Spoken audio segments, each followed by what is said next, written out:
மக்களே, நம்மக்கிட்ட நிறைய பேர் வந்து கேட்டிருந்தாங்க அந்த மாதிரி ஜனநாயகன் லைவரி போட்ட பொதிகை எக்ஸ்பிரஸை காமிங்க அப்படின்னு சொல்லிட்டு.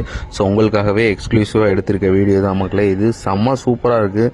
ஜனநாயகன் ப்ரொமோஷன் வந்து ஃபுல் ஸ்விங்கில் போயிட்டுருக்கு. அதுவும் நம்ம பொதிகை எக்ஸ்பிரஸில் போட்டிருக்காங்க. எக்ஸ்க்ளூசிவாக அதை பாருங்கள் மக்களே.